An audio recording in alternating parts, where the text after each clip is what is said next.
com a doutora Thaís. Você vai ficar... Você já deu uma sondadinha lá? Já, eu dei uma né? olhada no Instagram dela, vi o trabalho que ela faz, é muito legal. Muito e acho que vale a legal. pena a gente mostrar para o pessoal que está assistindo a gente o quão importante é o trabalho da doutora Thaís, que você vai ouvir e ver agora, nesse momento, no Pode. E a esperança, porque às vezes, no meio de todo desse momento, as pessoas não sabem para onde correr, Murilo. Quem eu vou pedir? Por onde eu vou fazer? Existe toda uma parte jurídica, que ela também vai falar isso com propriedade, porque 80% dos atendimentos dela hoje são judiciais. Olha aí, então vamos lá. Doutora Thaís, bem-vinda. Obrigado pela presença.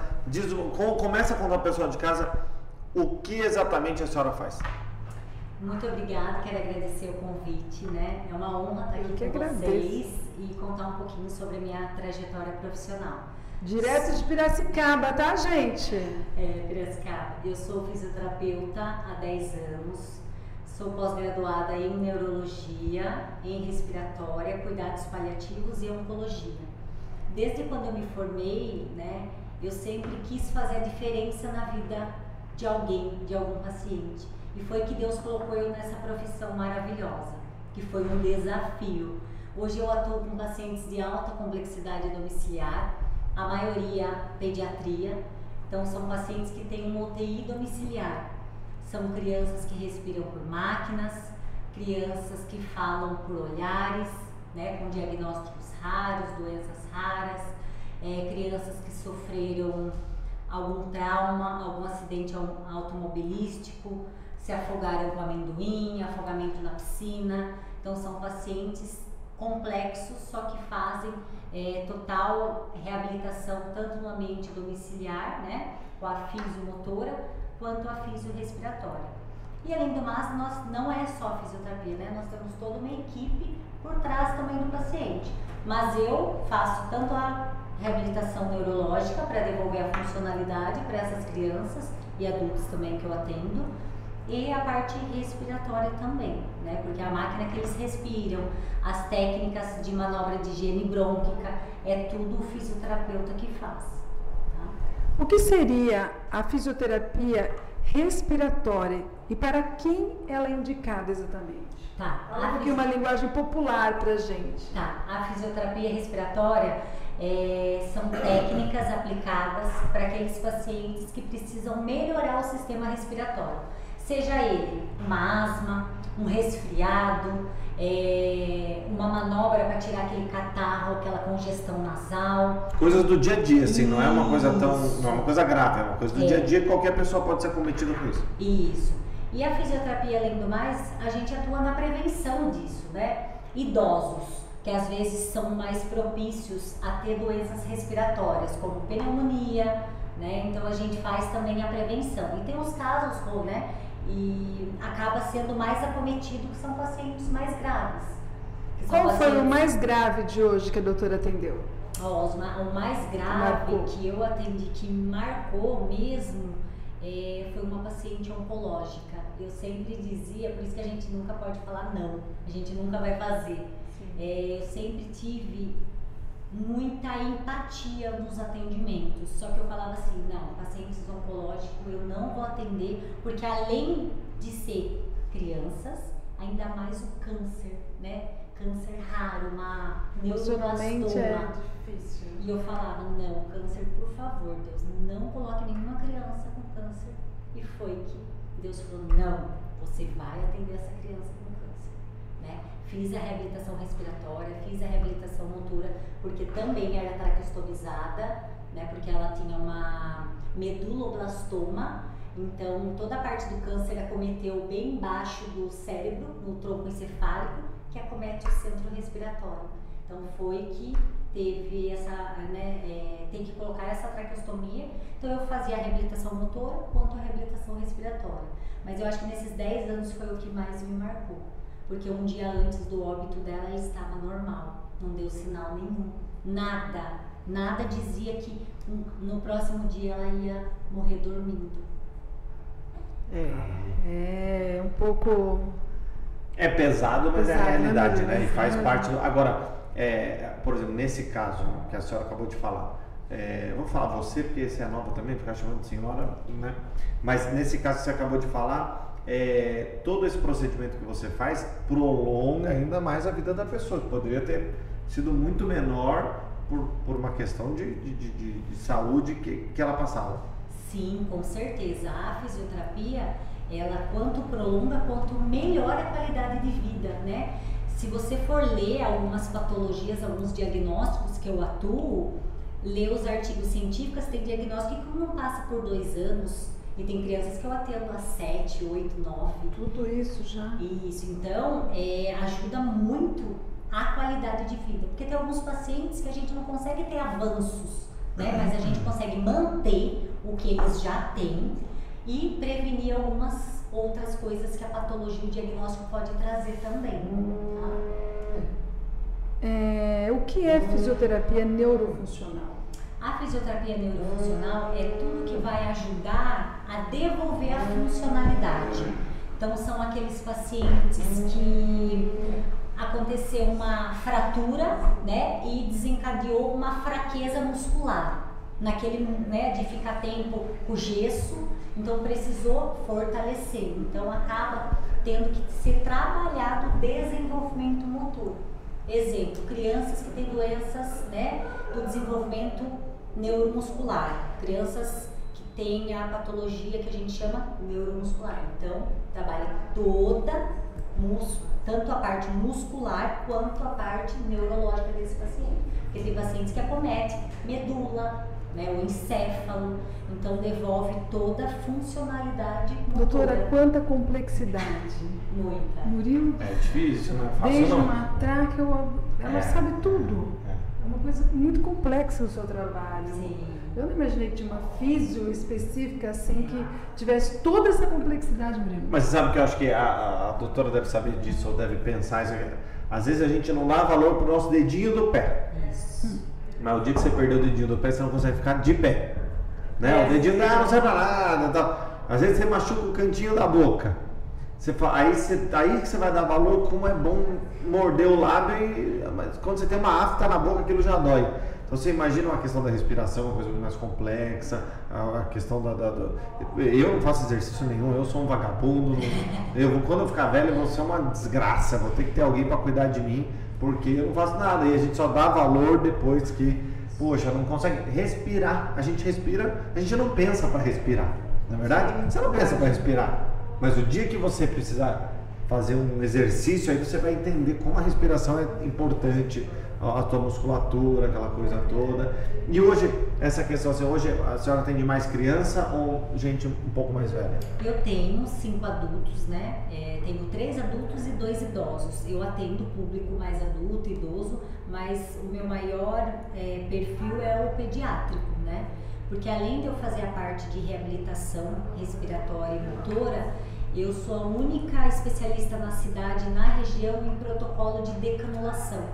Decanulação o que é? Tirar essa traqueostomia. Então, além dessas crianças, né, alguns diagnósticos permite que a gente consiga tirar essa traqueostomia e devolver essa funcionalidade respiratória desse paciente. E por que tão pouco profissional? Porque Piracicaba hoje são 600 mil habitantes. Grande pra caramba. Uma única doutora. Por que essa dificuldade? Não tem? Qual é o propósito que não encontra mais É porque esse exige profissional hoje? muito estudo, né? Eu estudo diariamente, eu chego em casa tarde, mas eu pego o livro lá e estudo. Então faz 10 anos que eu trabalho e estudo. Me aperfeiçoo. E é pro resto da vida, doutora. Porque O estudo é pro resto da vida. A coisa vai vai modernizando, né? Cada dia que passa. E sempre, né, quando eu me formei, eu queria ser o diferencial. Eu sou professora, né? E eu falo para os meus alunos, você prefere ser mais um profissional na cidade, porque tem milhões de fisioterapeutas, ou aquele que a criança está internada lá no hospital e já citam o seu nome lá no hospital? Você quer fazer a diferença ou ser mais uma na vida do Doutora, paciente? é a diferença. Em 500 mil de habitantes, a doutora realmente é a diferença. Parabéns. E muitas famílias vêm das cidades vizinhas também no meu consultório, né?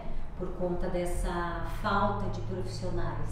Então eu estou atendendo muitas famílias de Vinhedo, Americana, né, entrou em contato Fortaleza, São Paulo, para trazerem os filhos para cá, para fazer a reabilitação, para poder preparar essa criança para tirar a traqueostomia. E a criança pode voltar 100%, por exemplo, dependendo da situação? Uma situação, entre aspas, comum, que a criança é traqueostomizada, é isso, né? Sim. Para quem não sabe o que é traqueostomizada, explica o que é. A traqueostomia, o médico realiza uma incisão, né, no segundo ou terceiro cartilagem da traqueia, e é uma cânula que você coloca, que o médico coloca na traqueia para poder respirar, né? E daí tem um paciente traqueostomizado sem a ventilação mecânica, que é a máquina que ele respira, ou, né, o paciente com a ventilação mecânica, que daí é mais grave.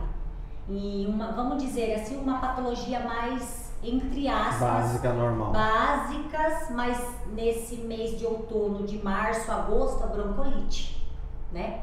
Uma criança normal, não tem diagnóstico nenhum, teve o vírus aí da broncolite, entubou, ficou grave, teve queda de saturação, entubou lá na UTI, não conseguiu sair do tubo. Para onde ela vai? Traqueostomia. Nossa. Então nós, fisioterapeutas, precisamos preparar essa criança, porque ela não tem diagnóstico nenhum. Então ela consegue sair de uma traqueostomia.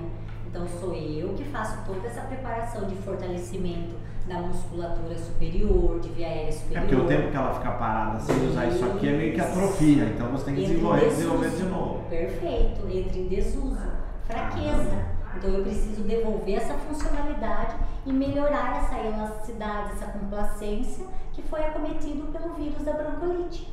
Porque ela não tem diagnóstico, ela teve o vírus que precisou da traqueostomia.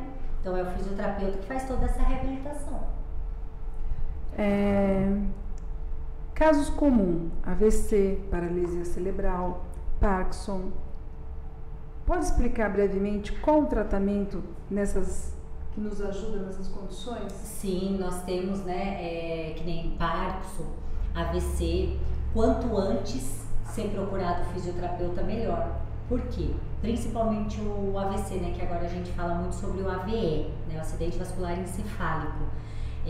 Quanto mais rápido o fisioterapeuta ter o contato com esse paciente, menos sequela neurológica ele vai ter, tá? Então eu preciso, o paciente teve alta do hospital, eu preciso logo em seguida procurar o fisioterapeuta para evitar mais sequela. O Parkinson, eu consigo estabilizar ele quando procurado no início? Consigo, consegue totalmente. Independente de idade. E principalmente, Rô, o Parkinson, às vezes, a maioria, não morre pela doença, morre pela parte respiratória. Nossa. Entendeu? E são poucos fisioterapeutas que têm essa visão. A maioria dos pacientes parkinsonianos, eles falecem não da parte motora, da respiratória. Por quê? Porque entra em desuso, comprime. Então não tem elasticidade do pulmão suficiente para esse pulmão expandir. Então por isso que precisa fazer a reabilitação respiratória. Mesmo você só pensando na motora, na marcha do Parkinson, que é curtinha e rápida, né, na melhora da força muscular. Você fala fisioterapia, você pensa em motora. Perna, mão, Isso, braço, motora. não por dentro, né? E Por isso que eu depois, preciso estudar o diagnóstico, né, primeiro. depois da Covid, aumentou? Os pacientes aumentaram, as pessoas tiveram Covid, tiveram que fazer outro tipo de exercício para melhorar a respiração. Você percebeu que teve um aumento de pacientes por conta da Covid? Muito, até mesmo o reconhecimento da fisioterapia, né? Porque antes a maioria falava em fisioterapia choquinho, né? E massagem. Massagem. Só isso, massagem. Não, choquinho. hoje existem várias frentes de fisioterapia, né, doutora? E não é só isso, né? Então, assim, eu falo que depois que teve esse surto do Covid, as sequelas que o Covid trouxe, eu tô com uma idosa, a dona Maura, até vou mandar um beijo pra ela, uma idosa maravilhosa que eu atendo, que ela é uma reabilitação pós-Covid. Ela teve o Covid, daí estabilizou, entre aspas, pegou uma pneumonia. O pulmão já estava meio fraquinho. Fraco. Pegou a pneumonia, o que aconteceu? Foi para traqueostomia. Então, assim, até mesmo depois que passou esse surto, essa pandemia do Covid, o cansaço ficou. Por quê? Teve pessoas que não tinham o conhecimento que era procurar um fisioterapeuta respiratório. Tem pessoas que às vezes caminham poucos km, poucos metros ali e sente aquele cansaço. Vai carregar alguma caixa, algo assim, porque daí você vai perguntar: nossa, eu tive Covid, precisei ficar internada. Ah, você fez fisioterapia? Não. Então, poucas informações também foram passadas sobre isso, o pós-Covid, né? Existe a saúde respiratória, doutor? Uma prevenção para a saúde respiratória? Sim, o ideal é a gente pensarmos nisso como prevenção, porque a fisioterapia ela atua nisso, a prevenção e o tratamento, né? Então a gente fala, vai chegar perto do inverno, do outono, vamos começar a preparar esse pulmão, vamos melhorar o ambiente domiciliar também, né? Idosos. Não é porque o idoso não tem um diagnóstico, eu não vou começar uma fisioterapia para evitar, né, uma pneumonia. Então eu preciso pensar na prevenção e não somente no tratamento depois que já está instalada a doença, né? Que daí fica muito mais difícil. Muito mais difícil a reabilitação. E hoje a molecada tá usando vape, tá usando narguile. Eu só fumo narguile, vape eu não uso. Mas narguile de vez em quando eu tomo. Mas eu não fumo nem nada, mas hoje está cada vez mais cedo e isso aí está dando um problemão. Isso entra na tua área também? Já atendeu o paciente assim que teve acometido por alguma coisa, o uso indiscriminado do vape, que é proibido, mas a gente sabe que vem de qualquer lugar e tal. Atender, eu nunca atendi nenhum paciente assim, mas eu até postei ontem no meu Instagram sobre isso, falando sobre o que o vapor acomete a parte respiratória, né? Ele queima, né? Muito. Queima totalmente a É pior do que o cigarro? Muito pior. Apesar que o cigarro tem o tabaco, tá, mas ali porque uma coisa é elétrica que queima, você está sugando fogo. E acaba que causa muito mais complexidade, sequelas, né? Pode ser que não agora, mas mais pra frente vai ter o preço. Porque no começo tudo é lindo, né? Vamos lá, bonito, é lindo. Nossa, eu nunca gostei disso. Mas daqui a um tempo pode causar uma sequela muito grave, sim. Como fazer, qual foi o caso mais longo que a doutora atendeu de uma criança hoje? Mais longo foi meu primeiro paciente traqueostomizado, que foi onde eu aprendi muito, né, com a família. Aprendi o que era uma ventilação mecânica. Imagina, eu saí da faculdade, estava iniciando minha primeira pós-graduação de UTI, não tinha conhecimento nenhum. E era o André, na época ele tinha 9 anos, ele tinha atrofia muscular espinhal tipo 1, uma doença raríssima, degenerativa, onde ele só falava e não apresentava movimento nenhum, mas ele tinha o QI elevadíssimo, ele nunca pegou no controle, ele nunca mexeu no computador, mas se vocês verem o que ele fazia, ele falava para a técnica de enfermagem, muda isso, entra ali, entra aqui, entra ali. Eu falava, André, como você sabe? Como você sabe se você nunca pegou no controle? Você nunca... Como você sabe? Ele falava, titia, eu sei, né? Eu tenho QI elevado. Então eu fiquei 9 anos reabilitando ele. 9 uma anos, vida. né? Então, desde quando eu comecei a atender ele, meu primeiro paciente, eu aprendi muito, muito, muito. Ele me ensinava o que era viver, a vontade de viver dele. Infelizmente, por uma troca de traqueostomia o ano passado, né, como ele era acamado, tinha uma escoliose.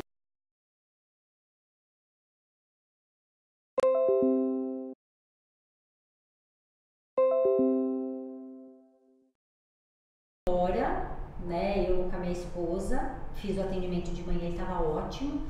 Ele foi pra casa, eu fui pra casa almoçar, a mãe dele me ligou. Thaís, tá saindo sangue na traqueostomia do André. Corre! Eu falei, mas ué, saiu sangue, acho que machucou na hora de aspirar, né? Na hora que eu cheguei lá, ele já tava em óbito. Tinha muito sangue, né? Então assim, tentamos reanimar ele, mas eu falo que foram 9 anos de muita vida, muita vontade de viver, né? Ele não reclamava. Ele amava viver Big Brother, televisão, futebol, era palmeirense roxíssimo. Então, assim, é um paciente que me marcou muito, que desde o início, né, até me emociono, ele me ensinou muito o que era a fisioterapia, o que era mexer num BIPAP, né, num ventilador mecânico, e não era para ser meu final de semana de atendimento com ele, era para ser outro físio, e a despedida foi essa, né? Eu tentei reanimar ele, tentamos fazer de tudo, mas chegou um momento, né? Eu falo que mesmo a gente sabendo que a gente atua com pacientes graves, né? Eu sei, né? Às vezes a psicóloga fala assim, Thaís, você atua com pacientes que podem morrer na sua mão, né? E mesmo assim os pacientes parece que esperam eu chegar para despedir, né? Então assim, é muito forte, muito. Emocionalmente, doutora Thaís, como consegue lidar com isso? Que até eu me emocionei aqui, é difícil. Eu falo que Deus me dá força todos os dias, né? Então, de estar perto deles, de ver a vontade deles viver, isso já é um fôlego de vida para mim também. Mas quando eu tô frágil, tento não demonstrar na frente deles, porque por mais que eles não falam verbalmente, a cabecinha deles entende tudo. Sente, a energia, emocional, Ele entende tudo. Todos os meus pacientes que eu converso, mesmo que respondendo pelo olhar, eles entendem tudo. Então assim, quando eu não estou bem, quando eu estou muito frágil, né, emocionalmente, eu procuro profissionais para me ajudar. Sim. Isso me ajuda muito, psicólogos, né, faço curso de inteligência emocional, porque mesmo eu sabendo que são pacientes graves, pacientes que podem partir a qualquer momento, nós nunca estamos preparados para perder alguém que a gente tem o contato todos os dias e alguém que faz parte da nossa vida, né? É verdade. Então, assim, os pacientes... Já pensou em desistir alguma vez? Falar, não, chega, não dá mais para mim. Olha, eu pensei, a única vez que eu pensei em desistir foi quando eu cursei a fisioterapia, né? No segundo ano de faculdade. Eu sempre vim de escola pública que não precisava sentar, ficar estudando. Então eu sentei e falei, mãe, pelo amor de Deus, preciso estudar muito. Não quero isso. Minha mãe falou, Thaís, não esqueça até hoje. Thaís, na vida vai ter muitas pedras no seu caminho, muitas portas fechadas, vai ter muitos obstáculos, pessoas negativas, mas eu quero ver daqui 4 anos você se formando, que eu vou estar na sua plateia te entregando o diploma e vendo você se formar. Eu falei, mãe, mas eu não consigo, eu preciso estudar muito, é muito osso, muito músculo, não vou dar conta. Ela falou, filha, eu tô aqui, seu pai tá aqui, é só disso que você precisa. Respirei e falei, então vamos então. E eu agradeço todos os dias. E a doutora dá aula também hoje. E eu lá em falo Pira. também, e eu falo também para os meus alunos. Sempre falo, pedras vai ter, portas fechadas vai ter, mas vai de você querer pegar essas pedras e construir o seu castelo lá na frente, ou pegar as suas pedras e falar, chega, desistir. Você tem a sua escolha, né? E eu sempre falo para os meus alunos, não seja mais um profissional. Eu sou técnica de enfermagem também, né? Então, é um conjunto, né, doutora? Eu dou aula da parte da enfermagem, dou os meus cursos de fisioterapia respiratória. Então eu sempre falo para os alunos, faça a diferença em cada vida que as suas mãos tocarem. Faça a diferença, porque as nossas digitais não apagam da vida do paciente, né? E pode ter certeza, pode passar anos, o paciente vai lembrar de você, da forma que você tratou ele. Trate como se fosse alguém da sua família, como se fosse seu pai, sua mãe, como você gostaria de ser tratado, com amor, dedicação e principalmente humanização, que é o legado que eu sempre levo. Ser humana. Porque a área de saúde não é fácil, né? Eu não posso ver sangue que eu desmaio. Imagina, eu vou tirar sangue, eu tenho que tirar sangue deitado. 41 anos e tenho que usar agulha infantil. Porque... eu creio que, pelo pouco que eu vi, onde ela chega com crianças, as crianças já ficam contando os minutos. Porque ela já chega, ela põe o nariz de palhaço, ela já brinca. Ela não é a doutora, vem cá, pá, tchau, já cumpri meu horário. É algo assim extraordinário. Mexer com a vida não é fácil. E com a vida debilitada, igual a doutora Thaís está falando aqui, acho que é mais difícil. Acho não, tenho certeza, é mais difícil ainda. Aí eu não gosto de entrar no hospital, né? Tem gente que não pode ir ao hospital. É você trabalhar. Claro, aí tanto se valorizou aí o profissional da saúde depois da Covid, mas também já passou, né? Valorizou aquela hora, agora já todo mundo já esqueceu e tal, é normal. Você só valoriza a hora que você precisa. Então, você trabalhar, parabéns, porque é uma coisa, ainda mais com criança, que é mais delicada ainda, criança é mais difícil ainda, porque é criança, né? Não entende ainda, né? Quando é adulto é um pouco mais... Você consegue ser mais direto, agora criança você tem que... E a gente tem que conquistar a família também, né? Não é só a criança. Né? A família ela tem que ter total confiança no seu trabalho, porque senão ela não tem evolução, né? Então, assim, as famílias hoje, né, eu quero agradecer a todas as famílias que eu atendo. Então, assim, é gratidão, elas reconhecem o nosso trabalho, elas agradecem, elas postam homenagem. Então, isso não tem preço que pague, né? A gente ser reconhecida e saber que a gente está fazendo a diferença na vida do filho, do pai, da mãe, da esposa, né? De alguém que eles amam muito. Né? A doutora também já deve ter deparado com alguma mamãe que estava em algum desequilíbrio emocional. Eu creio que isso é uma missão difícil também para você, porque quando se lida com doença, Murilo, é difícil, as pessoas já chegam abaladas, claro. Já no mercado. Não estão preparadas para... Não estão preparadas, e às vezes não tem aquele profissional preparado também. Entendeu? Muito. Como a doutora lida com isso? Nós, com a mamãe nervosa. Nós que fazemos os atendimentos domiciliares, a maioria das casas tem um psicólogo que auxilia. Quando não tem um psicólogo para essa família, a gente mesmo da equipe acaba indicando, né, para a empresa que a gente trabalha, um psicólogo para entrar em contato com essa família.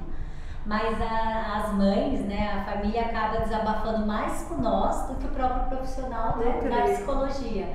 Então, assim, quando eu vejo que a mãe não tá boa, que tá diferente, porque são pacientes que eu atendo há 5, 7, 8 anos, muito tempo, então eu já conheço cada jeitinho. Eu falo, vamos conversar? O que foi? O que tá acontecendo? Ai, Thaís, veio um profissional que, pelo amor de Deus, eu não tô conseguindo nem respirar de medo que aconteça alguma coisa. Eu sento, falo, vamos, calma, respira, nenhum profissional vai ser igual, né, a ninguém. Cada um tem um jeito. Isso, mas eu pelo menos dou todo o suporte ali para eles. Isso faz total diferença. Muito, e vejo como eles estão até para conversar com outro profissional, como a psicóloga. Eu falo, ó, eu passei na casa tal, a mãezinha não tá boazinha, né, a mãe não tá legal essa semana, tenta questionar, perguntar um pouquinho a mais ali. O bom da equipe multi é isso, essa troca rápida, muito, essa conexão então, rápida. É físico com fono, é físico com terapeuta ocupacional, é enfermagem.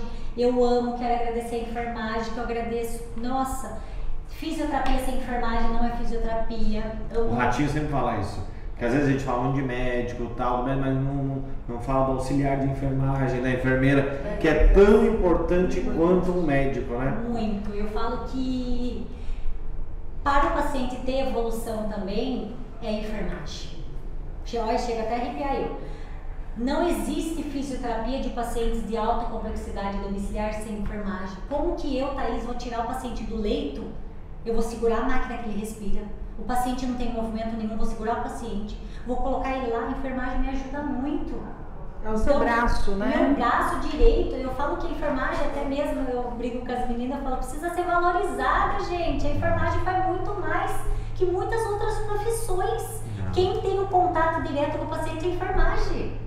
Né? Então, assim, precisa ser valorizada a equipe de enfermagem. Né? E é muito triste isso, porque não é valorizado.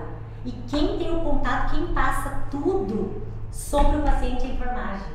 Tudo. Ai, Thaís, às vezes eu tô na casa de outro paciente, Thaís, paciente de tal tá assim. Ai, tô achando estranho, manda vídeo. Não faz isso. Ai, Thaís, paciente à noite teve isso. Eu vou lá, olho o BIPAP dele para ver o que teve. Então é a enfermagem que faz tudo. Todo olhar ali dos cuidados é a enfermagem. Porque o paciente, os meus pacientes, é enfermagem 24 horas, né? Então tudo que acontece, eu chego e eles já falam, Thaís, é isso. Então assim, um beijo para a enfermagem, né? A equipe que trabalha em todas as casas, gratidão por todo o companheirismo, né? Por toda a troca aí de físio, enfermagem, vocês merecem muito ser valorizados, viu? Gratidão mesmo. Então assim, a enfermagem tem que ser valorizada. Como você equilibra essa rotina intensa de atendimento com a sua vida pessoal? Olha... E a parceira bem que entende que é da mesma dinâmica, Rafa. Ela tá ali escondidinha, mas na próxima nós vamos falar com ela a parceria das duas na vida real. Ultimamente, agora estou um pouquinho conseguindo conciliar um pouquinho mais os passeios, né? Até agradeço a minha esposa que está aqui, né? Por ela entender muito, por ser da área da saúde, porque é muito intenso. Porque se é de outra área, lasca. É. A minha é bailarina, então ela já está acostumada com televisão também, tá? Então é mais fácil de conciliar, mas vocês têm uma vida muito corrida também. Muito. E assim, com assuntos muito pesados também, né? E às vezes, o que acontece? Às vezes eu tô com ela em algum lugar, já chegou dela programar jantar, eu falo, não, eu tenho que atender o paciente. Não, daí ela fala, ai, vamos, né, no sábado, peguei folga. Eu falo, não, mas o meu folguista não vai conseguir atender. Não, Thaís, mas estava tudo certo pra gente folgar. Mas não consigo, né, até peço desculpa pra ela. Às vezes eu falo, não tem o que fazer, né, deixa pro próximo. Daí nos próximos ela tá de plantão. Eu falo, ai, deixa pro próximo. Mas assim, o bom de ter uma pessoa do seu lado que entenda, né, de ser da área de saúde, é muito bom, né, compartilha aí, mas ultimamente eu tô conseguindo dar uma... Porque é aquilo que você falou, o meu paciente estava bem ontem, dali uma hora, não tá mais. Sim, que nem hoje eu tô aqui, mas eu precisei, os pacientes estar com o meu folguista lá, né, então tem um profissional que me ajuda muito, né, gratidão, Geraldo, que me ajuda muito nos atendimentos, então eu tô aqui dando a entrevista, né, mas ele tá lá finalizando os atendimentos até a noite, a hora que chegar, né, então é muito intenso. Para quem convive com alguma limitação neurológica, que conselho você daria para melhorar a qualidade de vida? O conselho é sempre ter profissionais bem capacitados para poder atendê-los, né? Eu falo que o profissional que saiba atender com qualidade, saiba tratar o paciente não apenas pelo diagnóstico ali, e sim pela qual funcionalidade que ele perdeu, o que precisa ser trabalhado. Então eu falo que às vezes o profissional ele vê muito diagnóstico, né? E não é isso. Você precisa avaliar o paciente o que precisa ser tratado. Porque tem diagnóstico que se você for ler, que nem meus pacientes, tem pacientes que eu atendo que não tem movimento nenhum, mas eu ponho ele na esteira. Ai, Thaís, mas por que você vai colocar na esteira? Pra quê? Se ele não vai voltar a andar. Parte circulatória, parte vascular, parte cardíaca. A gente pensa, só dele sair da cama, que ele fica ali 24 horas numa cama, só dele levantar na esteira ali, lógico que ele precisa de colete, suporte da cabeça e mudar a visão dele ali também, entendeu? Tudo isso você tem, esse suporte com os equipamentos quando você atende. Esses seja aí... ele via convênio e via... judiciais. Esse aí, quando é convênio judicial, a gente prescreve e o próprio convênio, né, ou judicialmente, ou as famílias fazem vaquinha para poder comprar, né? A maioria, porque é muito caro, uma cadeira de roda aí, bem adaptada, 40, 50 mil reais. Uma tala extensora, né, vamos dizer, uma órtese para corrigir, para evitar uma deformidade, uma contratura de tornozelo, vamos dizer, em membro inferior, R$1.500.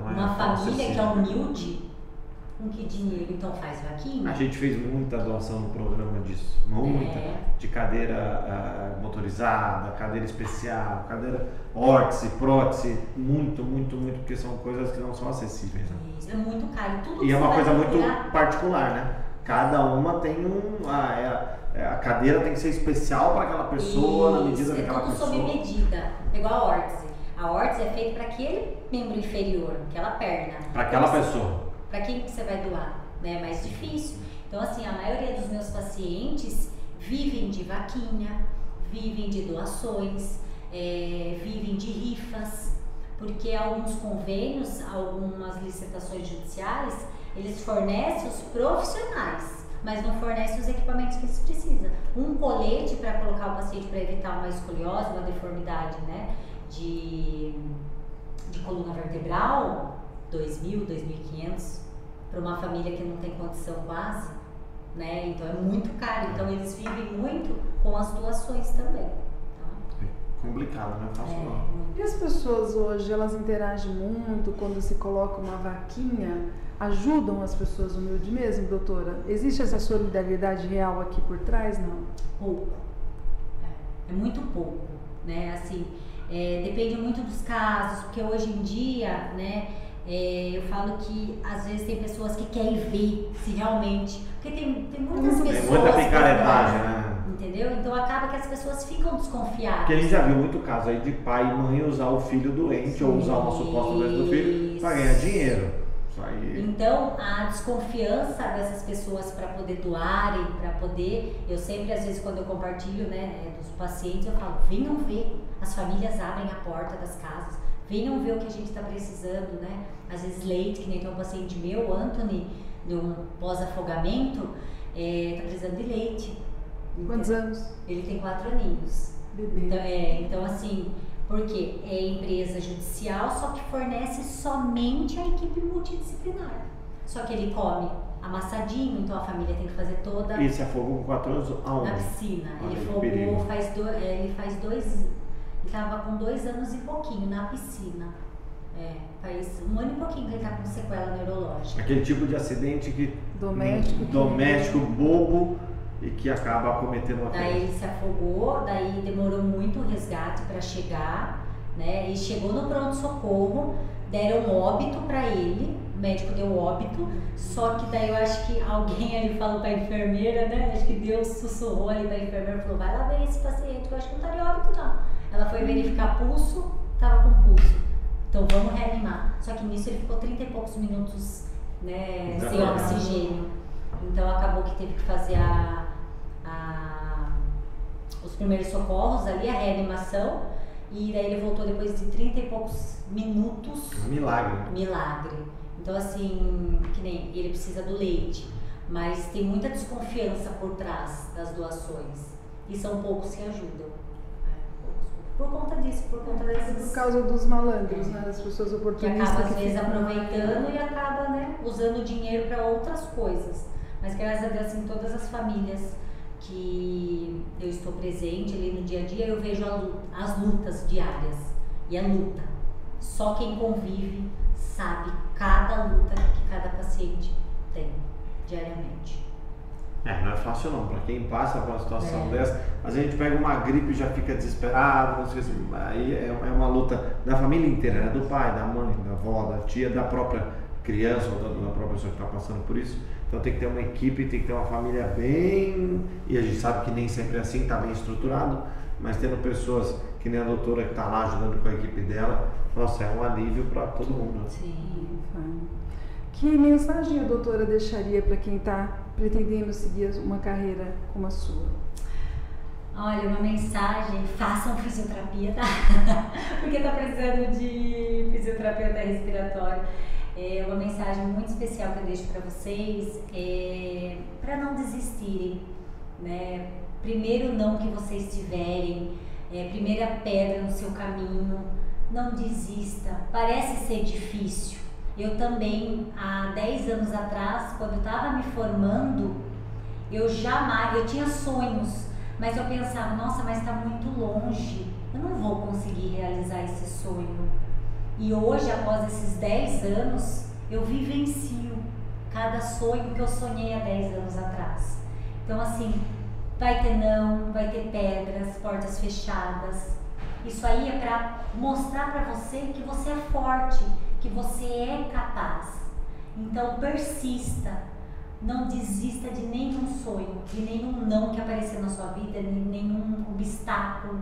Vai de você, se você quer continuar seguindo e ter um grande sonho lá na frente, realizar um sonho seu, ou se você quer estacionar e parar, né? Então assim, eu falo que Deus só me abençoa, né? Pelo 3º ano consecutivo eu ganho como a melhor fisioterapeuta da cidade, né? Então, coisas que eu sonhei, que eu achei que jamais eu iria concretizar, Deus falou, não, você é capaz, né? Você não desistiu. Teve muitos não, muitas pedras, muitas, mas eu falei, não, eu vou continuar, vou pegar todas as pedras e vou construir meu castelo. Muito bem, parabéns, doutora. Obrigada. Parabéns, muito. Obrigada. Murilo, vamos chamar para convidar no mês que vem com a gente, para a gente saber como funcionam esses trâmites embaixo dos bastidores judicial, Vamos. que muita família humilde não sabe para onde correr, o que fazer. Que e tem algo- os direitos que tem, né? E é algo extremamente burocrático,